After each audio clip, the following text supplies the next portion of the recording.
오늘은 요한계시록 11장 7절에서 10절까지 말씀을 가지고 두 증인의 순교, 즉 그 증언을 마칠 때에 대해서 생각해 봅니다. 10장에서 작은 책 두루마리를 가져다가 먹은 사람이 사명은 많은 백성과 나라와 임금, 방언과 임금에게 다시 예언하여야 합니다. 그 예언은 지금까지의 예언과는 완전히 다른 예배 드리는 자들을 청량하는 것입니다.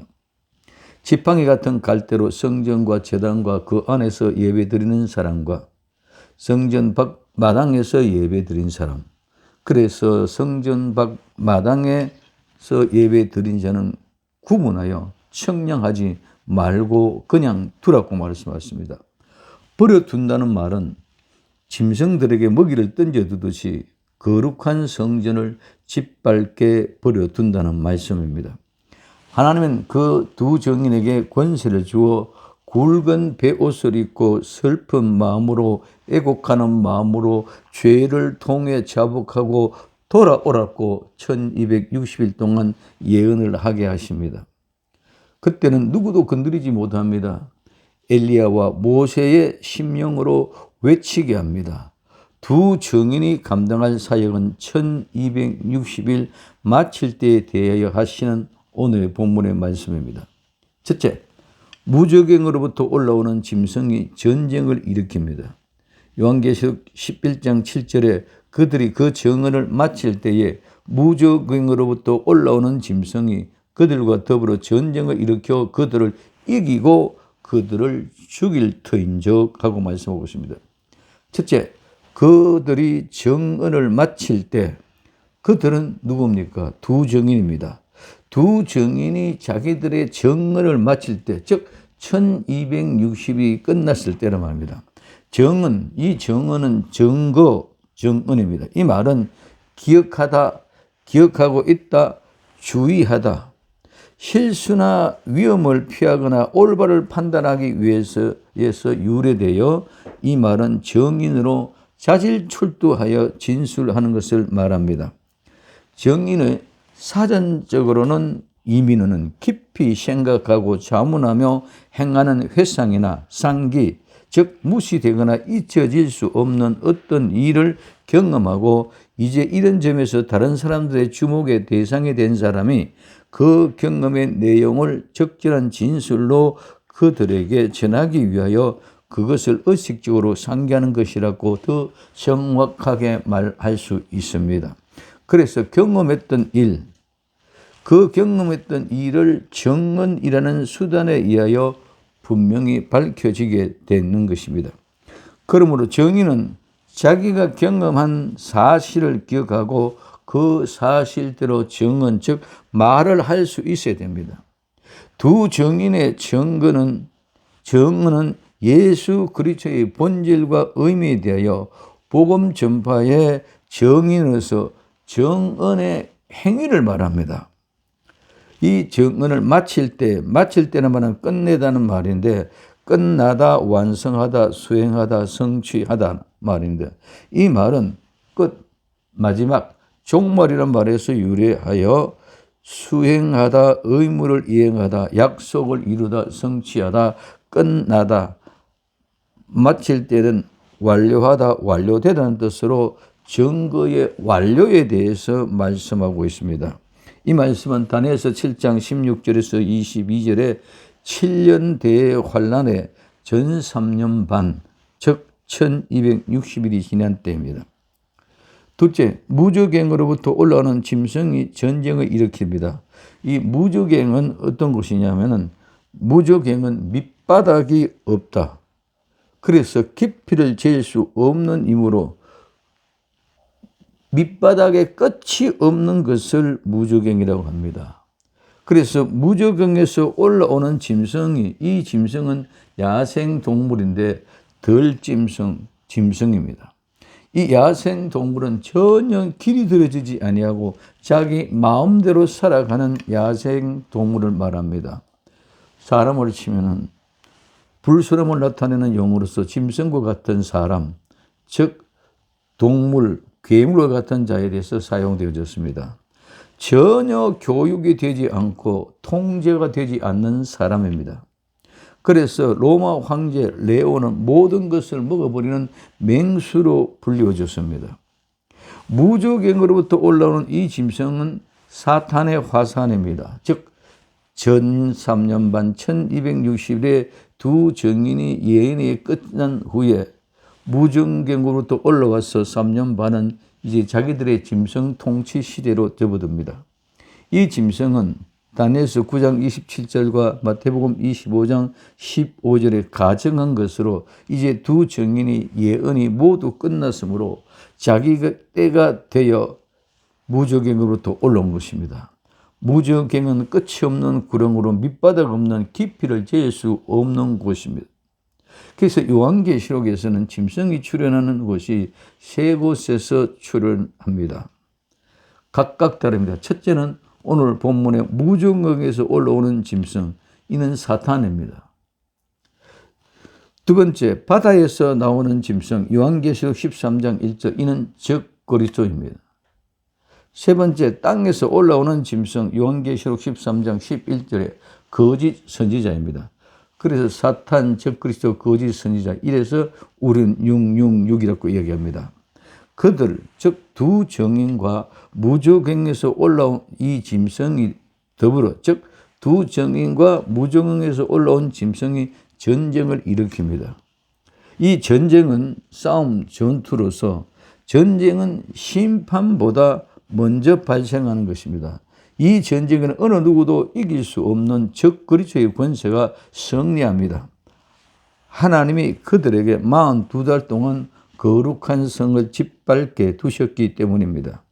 짐승은 왜 전쟁을 일으켜 두 정인을 죽입니까? 그것은 그들이 만들어낸 종교, 교리와 사상, 거짓심이 드러났기 때문입니다. 성경의 진리를 잘못 해석하여 도용한 짐승은 타락한 인간의 지혜로 교묘하게 짜낸 교리를 만들어가지고 인간들을 자기의 종으로 만들었습니다. 그리고 자기는 하나님의 높은 자리에 앉아서 경배를 받았습니다. 그러나 두 정인이 산자 하나님의 말씀으로 살아계신 하나님의 예언의 말씀에 의하여 그들의 모든 거짓이 낱낱이 다 폭로되자, 그래서 그들의 본체가 드러나게 됨으로 말미암아 자기 자리에 설 자리가 없어지게 됩니다. 그래서 짐승은 두 정인을 죽이려고 전쟁을 일으킨 것입니다. 이것은 마치 예수님이 유대교회의 비리와 바리새인들의 외식을 폭로했기 때문에 종교 지도자들이 예수님을 잡아 죽인 것과 같습니다. 부활의 모습은 예수님을 죽이고 승리했다고 하였던 그들이 3일 후에 부활하신 예수님의 사역이 끝이 나신 것입니다. 짐승은 이제 감히 누구도 대적할 자가 없기에 자기가 스스로 거룩한 곳에 앉아서 가정하게 자기가 하나님이라고 합니다. 마태복음 24장 15절에서 16절에 그러므로 너희가 선지자 다니엘이 말한 바 멸망에 가정한 것이 거룩한 곳에 선 것을 보거든 읽는 자는 깨달을진저 그때에 유대에 있는 자들은 산으로 도망할지어다. 두 정인이 순교하고 나니까 이제는 인도할 사람이 없습니다. 깨우치고 가르쳐 줄 사람이 없습니다. 그리고 성도는 666표를 받으면 안 되기 때문에, 그렇지 않으면 또 모두 다 죽이기 때문에 사는 길은 도망가는 길밖에 없습니다. 그래서 유대에 있는 자들은 산으로 도망하라고 말씀하고 있습니다. 세 번째, 그들 적 그리스도의 짐승 세력이 이기고 두 정인을 죽입니다. 이들이 적 그리스도의 짐승의 세력이 이기고 두 정인을 죽인데, 이 죽일 터 인적, 이 말은 죽이다는 말입니다. 처형하다, 살해하다 말입니다. 그래서 두 정인이 짐승에게 죽임을 당함으로 짐승이 이긴 것으로 착각하면 안 됩니다. 이는 두 정인의 사역이 끝났음을 말합니다. 그리고 순교는 사는 것보다 더 큰 영광을 우리에게 말하고 있습니다. 미신, 맹신, 광신이 충만한 흑암의 땅에서 두 증인이 죽었다가 다시 부활을 실천적인 증거로 함으로 짐승의 거짓 종교를 폭로하고 짐승처럼 무지한 사람들을 깨우치게 하기 위해서 그들은 무력한 양처럼 순교를 당한 것입니다. 두 번째, 소돔, 애굽, 이집트, 주께서 십자가에 못 박힌 곳이라고 합니다. 계시록 11장 8절에 그들의 시체가 큰 성 길에 있으리니 그 성은 영적으로 하면 소돔이라고도 하고 애굽이라고도 하니 곧 그들의 주께서 십자가에 못 박히신 곳이라. 자, 그들의 두 증인의 시체. 시체는 떨어짐, 시체는 말인데 이 말은 떨어지다, 넘어지다는 말에서 유래되어져서 생명체가 떨어진 것. 육신과 생명이 떨어져 나간 것이죠. 그래서 시체는 특히 난폭하게 죽임을 당한 것을 말합니다. 시체는 떨어지다 해서 유래되어 특별히 전쟁에서 살해당한 시체, 송장을 가리킵니다. 이 시체는 두 증인들의 시체입니다. 두 번째, 큰 성 길에 있으리니 이 큰 성은 큰 도시, 큰 성읍, 이 도시 국가입니다. 거룩한 성 예루살렘의 이 근성의 중심입니다. 거룩한 성 예루살렘에서 선지자들을 죽였습니다. 마태복음 23장 37절에 예루살렘아 예루살렘아 선지자들을 죽이고 내게 파송된 자들 돌로 치는 자여 암탉이 그 새끼 날개 아래에 모은같이 내가 내 자녀를 모으려 한 일이 몇 번이더냐. 그러나 너희가 원치 아니하였도다. 또한 이 예루살렘은 예수님을 죽였습니다. 누가복음 13장 33절에 그러나 오늘과 내일 모레는 내가 갈 길을 가야 하리니 선지자가 예루살렘 밖에서는 죽는 법이 없느니라고 말씀하고 있습니다.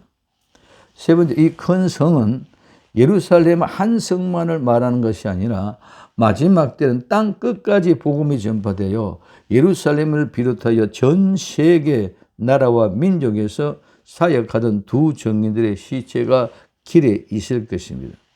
마태복음 24장 14절 이 천국 복음이 모든 민족에게 증거되었기 때문에 온 세상에 전파되리니 그제야 끝이 오리라고 말씀하고 있습니다. 두 증인의 시체가 큰 성의 길바닥에 놓여 있습니다. 영적으로 하면 이 큰 성은 타락한 바벨론 성, 타락한 모든 종교의 총본산인 큰 음료의 성입니다. 세 번째, 그 성을 영적으로 하면, 그 성은 영적으로 하면 이라는 말은 누구든지라는 말입니다. 누구든지, 모든 사람은 누구든지라는 말인데, 이 말은 누구든지 말하는 안 믿는 세상 사람이든지 이교도들이나 또 모든 종교나 기독교인이나 누구든지 이것을 영적으로 말하면 하는 이런 말입니다. 그래서 영적으로 말하면 이는 소돔이라고도 하고 소돔은 도덕적으로 타락한 도시로 소돔은 악의 본산입니다. 소돔은 특히 남색 같은 성적 범죄로 인하여 오늘날 동성연애와 같은 것들로 멸망하였습니다. 창세기 19장에 적나라하게 다 나와 있습니다. 또한 신명기 32장 32절에 이는 그들의 포도나무는 소돔의 포도나무요 고모라의 밭의 소산이라 그들의 포도는 독이 든 포도니 그 속에는 쓰다고 하고 있습니다. 이사야 1장 10절에 너희 포도원의 소돔의 관원들아 여호와의 말씀을 들을지어다 너희 고모라 백성아 우리 하나님 법에 귀를 기울일지어다. 예수께서 16장 46절 내 형은 그 딸들과 함께 내 왼쪽에 거주하는 사마리아요 내 아우는 그 딸들과 함께 내 오른쪽에 거주하는 소돔이라 하고 말하고 있습니다. 애굽 두 번째, 애굽 이집트는 종교적으로 타락한 우상 국가입니다. 이집트는 세상적인 부와 지혜로 하나님의 백성들을 박해했던 곳입니다. 세 번째, 곧 그들 두 증인의 주 예수님의 십자가에 못 박히신 곳입니다. 예수님이 십자가에 못 박히신 곳이라는 이 말은 십자가에 매달다 십자가에 못 박다는 말입니다. 그래서 이 말은 막대기 십자가에서 유래되어 말뚝을 밟다 십자가에 매달다 십자가에 못 박다는 말합니다. 십자가에 처형되다는 뜻은 말로 예루살렘에 살던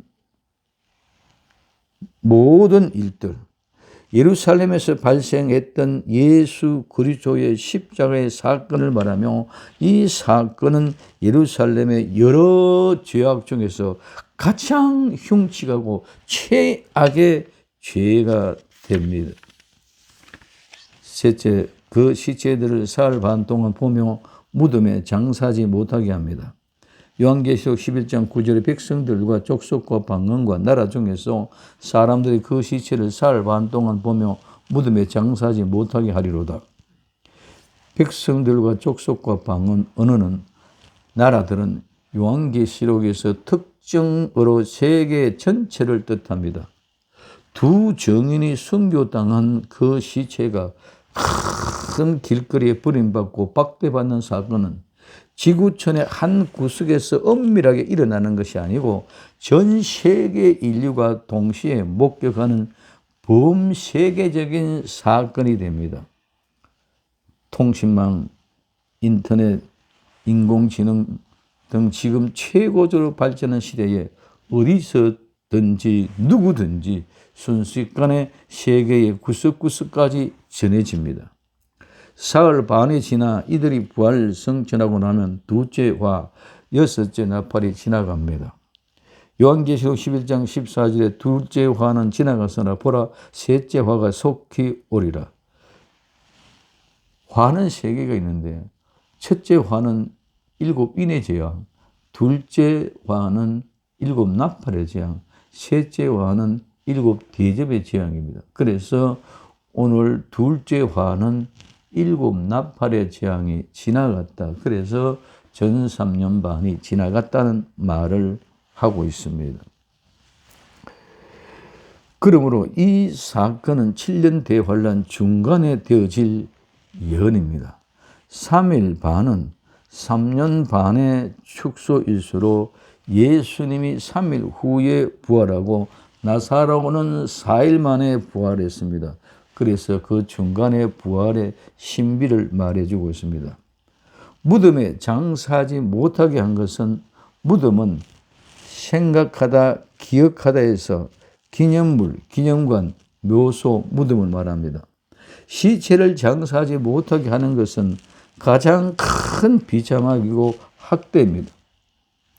무덤을 못하게 한 것은 적 그리스도에게 경배하지 아니하면 저렇게 된다는 것을 보여주는 것입니다. 시편 79편 2절에 그들이 주의 종의 시체를 공중의 세계 밥으로 주의 성도들의 육체를 땅의 짐승에게 주며 그들의 피를 예루살렘 사방에 물같이 흘렸으나 그들을 매장하는 자가 없었나이다 하고 말하고 있습니다. 이렇게 두 정인의 시체를 세계 모든 성도들에게 공포와 불안으로 학대받게 하는 것은 오늘 성도들에게는 불안과 공포를 주게 하기 위함이요. 그들은 축제와 기쁨의 즐거움의 시기요. 두 정인들에게는 더 큰 영광을 보여주기 위함입니다. 그들의 시체는 3일 반 후에 이 세상에 더 있지 않고 영원한 하늘나라로 옮겨간 것입니다. 이 세상에서 자기의 시신을 남기지 않고 몸과 영이 함께 영생로로 들어간 것보다 더 큰 영광된 일은 없을 것입니다. 결론입니다. 그러면 그 시체를 장사하지 못한 이유가 무엇입니까? 요한계시록 11장 10절에 이 두 선지자가 땅에 사는 자들 괴롭게 한 거로 땅에 사는 자들이 그들을 죽음을 즐거워 기뻐하며 서로 예물을 보내리라 하더라 말씀하고 있습니다. 두 선지자가 땅에 사는 자들, 즉 땅에 사는 자들은 불신세계, 예수를 믿지 않는 사람, 또한 이방 종교, 또한 교회에 다니면서도 믿지 않는 마지막 때 바벨론 교회 교인들 다 포함됩니다. 그래서 땅에 사는 자들은 믿지 않는 모든 사람, 땅에 사는 모든 사람, 그 사람들을 어떻게 해요? 첫째, 괴롭게 한 거로, 괴롭게 한다는 말은 고문하다, 고통을 주다는 말인데, 이 말은 지옥에 가다는 말에서 유래가 되어져서 본래는 시금속으로 금속을 시험하다. 이게 진짜인지 아닌지 다이아몬드인지 끌어보고 시금속으로 해봅니다. 즉 그것은 마찰하다. 뭐뭐에서 진짜를 시험하다. 그리고 또한 법정에서 사실을 알기 위하여 고문으로 사용하다. 고문하다를 의미합니다. 괴롭게 한 것은 이유가 뭡니까? 그냥 대놓고 괴롭게 한 것이 아니라 입에 단맛 맛보고 배에는 서기 때문에 괴로운 것입니다. 그래서 두 증인이 외치는 회개와 바른 예배 드리는 것이 바로 괴로운 것입니다. 우리가 기뻐하고 우리가 절개하고 우리가 춤추며 우리가 하나님 앞에 영광 드리는 내 마음의 기쁨을 가지고 예배 드려야 되는데 하나님 앞에 바른 예배 드리면 우리 죄를 책망하기 때문에 이게 괴로운 것입니다. 그래서 회개와 바른 예배를 드리는 사람, 바른 성도, 그리고 거짓 성도, 그래서 진짜와 가짜를 구분하는 방법이 괴롭히는 것입니다. 즉 바른 예배를 드리는 사람, 그렇지 못한 사람, 성전 안에서 제단 안에서 드리는 예배 드리는 사람, 마당에서 드리는 사람, 이렇게 구분됩니다. 그러나 거짓 예언자들은 사람들에게 아첨을 합니다. 예레미야 6장 14절에 그들이 내 백성의 상처를 가볍게 여기면서 말하되 평강하다 하나 평강이 없도다. 예레미야 8장 11절에 그들이 내 딸 내 백성의 상처가 가볍게 여기면서 말하기를 평강하다 하나 평강이 없도다. 전부 거짓말이라는 말입니다. 사람들이 죄를 바로 지적해 주지 아니하고 치료해 주지도 아니합니다. 그러나 진정한 예언자들은 사람들이 듣든지 아니 듣든지 죄를 책망합니다. 에스겔서 2장 7절에 그들은 심히 패역한 자라. 그들이 듣든지 아니 듣든지 너는 내 말을 구할지니라. 디모데후서 4장 2절에 너는 말씀을 전파하라. 때를 얻든지 못 얻든지 항상 힘쓰라. 본사의 오래 참음과 가르침으로 경책하며 경계하여 권하라고 말씀하고 있습니다. 그러므로 진정한 예언자들은 세상 사람들에게 미움을 받습니다. 요한복음 15장 18절에서 21절에 세상이 너희를 미워하면 너희보다 먼저 나를 미워할 줄 알라. 너희가 세상에 속하였으면 세상이 자기의 것을 사랑할 것이나 너희는 세상에 속한 자가 아니요 도리어 내가 너희를 세상에서 택하였기 때문에 세상이 너희를 미워하느니라. 내가 너희에게 종이 주인보다 더 크지 못하다 한 말을 기억하라.